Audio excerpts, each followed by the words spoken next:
Hi friends, எல்லாருக்கும் வணக்கம். இந்த வீடியோல நாம கிட் அப்படின்ற சாஃப்ட்வேரை எப்படி நம்மளுடைய விண்டோஸ் 11 பிசில டவுன்லோட் பண்ணி ப்ராப்பரா இன்ஸ்டால் பண்றது அப்படின்னு தான் பார்க்க போறோம். இந்த வீடியோவை ஃபுல்லா ஸ்கிப் பண்ணாம பாருங்க. அப்பதான் நான் சொல்லக்கூடிய எல்லா விஷயமும் உங்களுக்கு தெளிவா வந்து புரியும். வீடியோக்குள்ள போறதுக்கு முன்னாடி நீங்க இன்னும் நம்ம யூடியூப் சேனலை சப்ஸ்கிரைப் பண்ணாம வீடியோ பார்த்துட்டு இருந்தீங்க அப்படின்னா மறக்காம சப்ஸ்கிரைப் பண்ணி சப்போர்ட் பண்ணுங்க. வாங்க வீடியோக்குள்ள போகலாம். உங்க பிசில இருக்கக்கூடிய ஏதாவது ஒரு வெப் ப்ரௌசர் வந்து ஓபன் பண்ணிக்கங்க. நான் கூகுள் குரோம் வெப் ப்ரௌசரை வந்து ஓப்பன் பண்ணிக்கிறேன். இந்த வீடியோவோட டிஸ்கிரிப்ஷனில் கிட் அப்படின்ற சாஃப்ட்வேரை டவுன்லோட் பண்ணுறதுக்கான அஃபிஷியல் வெப்சைட்டோட லிங்க்கை வந்து கொடுத்துருக்கேன். அந்த லிங்கை கிளிக் பண்ணி வந்துக்கங்க. இந்த மாதிரி கிட் அப்படின்ற சாஃப்ட்வேரோடைய அஃபிஷியல் வெப்சைட் வந்து ஓப்பன் ஆகும்.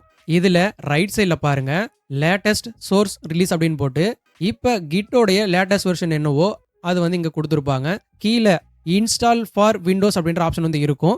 இந்த ஆப்ஷன் வந்து கிளிக் பண்ணுங்கள்.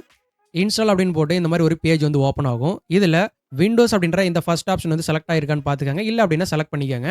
இதில் கிளிக் ஹியர் டு டவுன்லோட் அப்படின்ற ஒரு ஆப்ஷன் வந்து கொடுத்துருப்பாங்க. இந்த ஆப்ஷன் வந்து கிளிக் பண்ணுங்க. உங்களுக்கு இந்த மாதிரி கிட்டுக்கான சாஃப்ட்வேர் வந்து டவுன்லோட் ஆக ஆரம்பிச்சிடும். ஃபுல்லாக டவுன்லோட் ஆகிற வரைக்கும் வெயிட் பண்ணுங்க.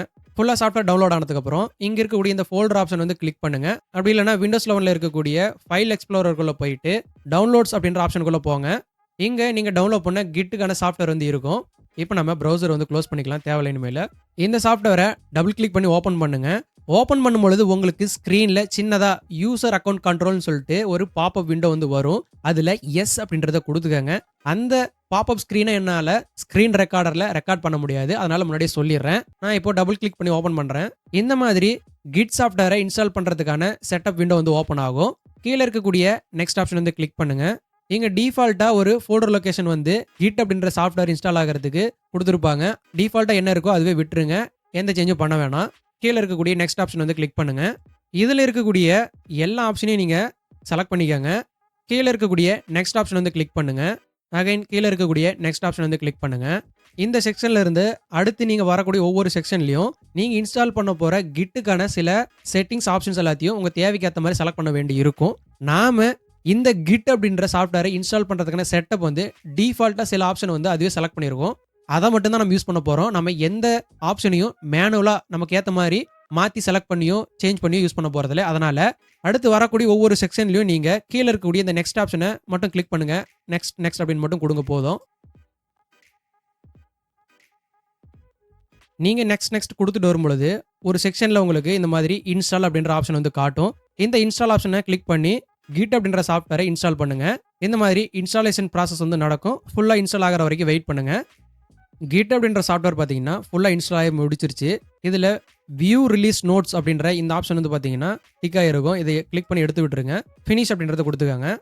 இப்போ நம்மளுடைய விண்டோஸ் 11 பிசியில் கிட் அப்படின்ற சாஃப்ட்வேர் வந்து இன்ஸ்டால் ஆயிருக்கா, இன்ஸ்டால் ஆயிருக்கக்கூடிய கிட் சாஃப்ட்வேருடைய வெர்ஷன் என்ன அப்படின்றதுல எப்படி தெரிஞ்சுக்கலாம் அப்படின்னு பார்க்கலாம். விண்டோஸ் 11 கீழே இருக்கக்கூடிய இந்த சர்ச் ஆப்ஷனுக்கு போயிட்டு கிட் அப்படின்னு டைப் பண்ணுங்க.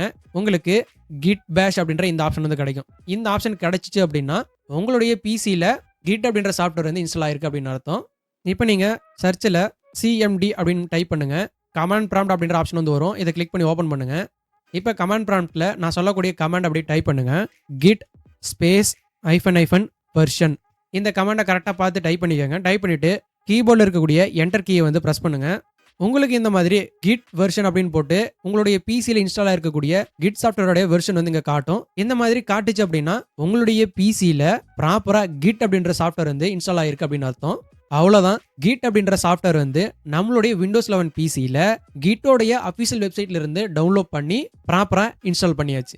இந்த வீடியோவில் நான் சொன்ன எல்லா விஷயமும் தெளிவாக புரிஞ்சிருக்குன்னு நினைக்கிறேன். உங்களுக்கு வேற ஏதாவது சந்தேகம் இருந்துச்சு அப்படின்னா அதை மறக்காம கமெண்ட் செக்ஷன்ல இருந்து மென்ஷன் பண்ணுங்க. இந்த வீடியோ உங்களுக்கு யூஸ்ஃபுல்லாக இருந்துச்சு அப்படின்னா வீடியோவை லைக் பண்ணி ஷேர் பண்ணுங்க. முக்கியமாக நம்மளோட யூடியூப் சேனலை சப்ஸ்கிரைப் பண்ணாம வீடியோ பார்த்துட்டு இருந்தீங்க அப்படின்னா சப்ஸ்கிரைப் பண்ணி சப்போர்ட் பண்ணுங்க. மீண்டும் ஒரு நல்ல வீடியோவில் சந்திக்கலாம். பை கைஸ், தேங்க்ஸ் ஃபார் வாட்சிங்.